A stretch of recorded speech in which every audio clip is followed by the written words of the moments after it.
If you're a gamer in 2019, you've either spent some time curating video or podcast content or considering dabbling into it yourself.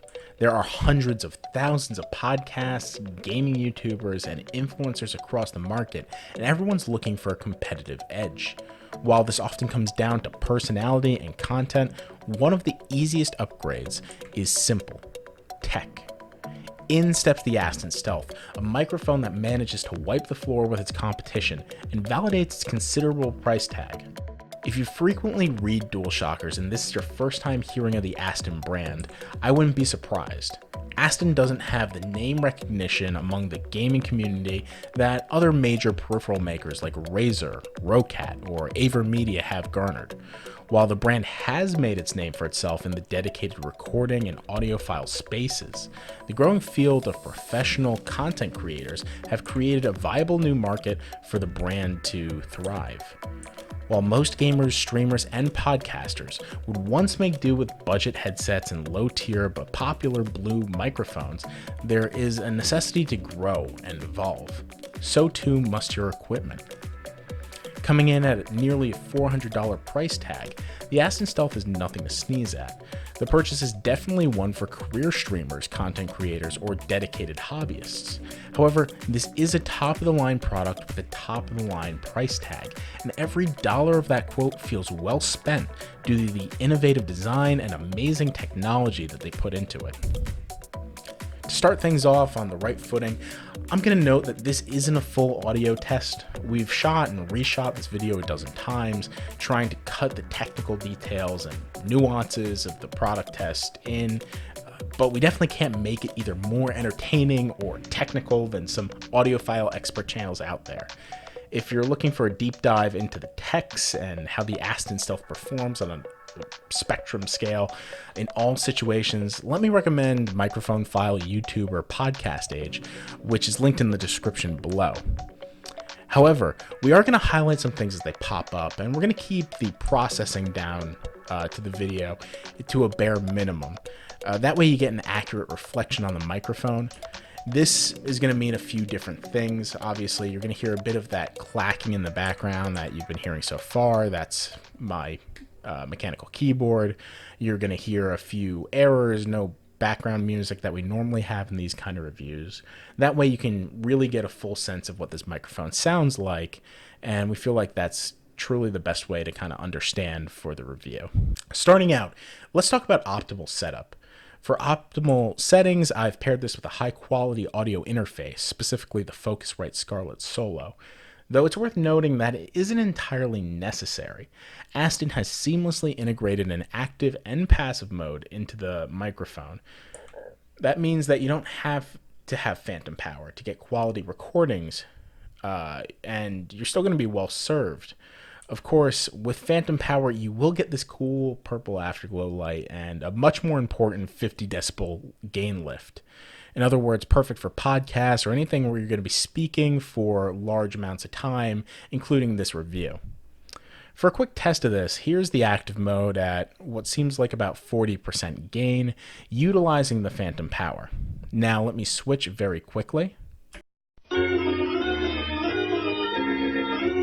Speaking instead dead on, here is the passive mode with no phantom power, though roughly at 100% gain, and I am moving back.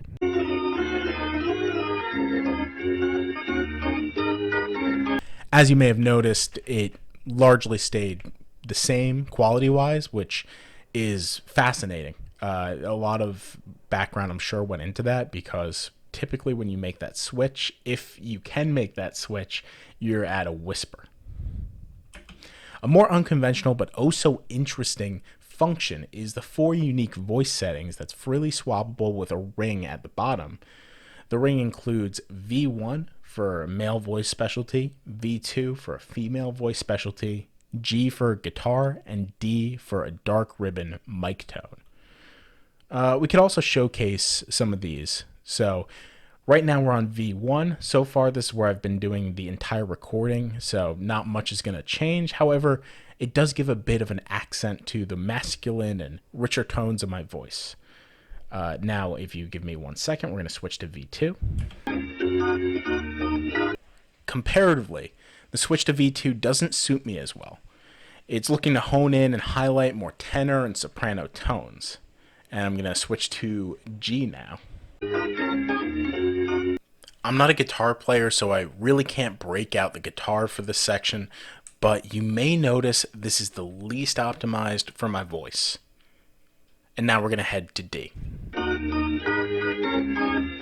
This is the most interesting one to me and typically my go-to on spoken words. This will comparatively give my voice more of an old-fashioned sound. And I actually really like this, especially if I'm not going to be processing it after the fact. So maybe I should have been recording with this one. But I do think this adds a nice richness to the tone that you're really not going to get from V1, even if V1 is most likely the better setting. Now let me switch back. It's worth noting that all this is changed externally using the twist ring, which you can see in the video. It isn't a perfect solution as it's fairly difficult to switch gears, especially if you're not used to it. But once you get the hang of it, it isn't even an afterthought. So don't be too concerned. The craziest aspects I see with the Aston Stealth, however, are some of its innovations with shock mounts and side rejection. Any decent cardioid mic will feature a form of side rejection, so that isn't entirely new.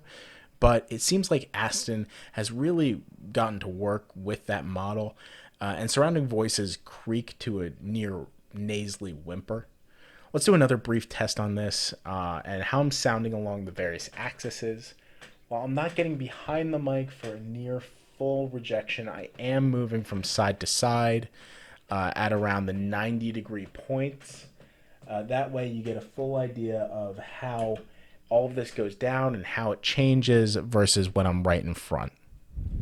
On the other hand, the Aston Stealth has a Sorbothane internal shock mount.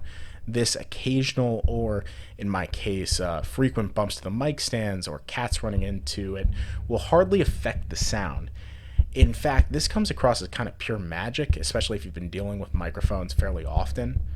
Through this whole process of me discussing this, I've been banging on the mic stand and microphone itself, and I bet you haven't really noticed until I pointed it out right now. That is, if you noticed at all. And now I'm going to stop assaulting the stand. Last but not least, the actual design of the hardware is stunning.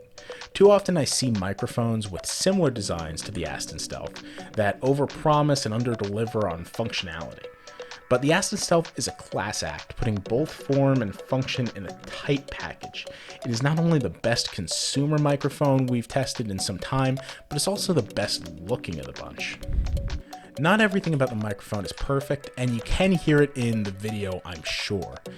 In my articulating, it becomes abundantly clear that a pop filter is needed because plosive sounds, i.e. many of the words with explosive sounds like B, D, G, K, P, or T, aren't rejected alone. It's a very slim margin of improvement, but something that I'm positive Aston Stealth can improve on in future models. As I mentioned above, the Aston Stealth isn't going to be for everyone. Not because they couldn't benefit from it, but just because it may be out of their price tags. However, there is a short list of mics and camera equipment needed for professionals and enthusiasts in the industry, and for those looking to break into the field. An investment into audio quality and future-proofing your amateur or professional recording studio always pays off in dividends. The Aston Stealth is an impeccable piece of hardware that aims at the professional, enthusiast, and intermediate market, a large swath of entertainment gamers in 2019. When looking at high-end bracket of mics, there are very few as innovative or as versatile. While there is an improvement to be made to filtering out plosives, the benefits so far outweigh what is the expense of a pop filter. If you're a content creator in 2019, this microphone should be floating to the top of your lists.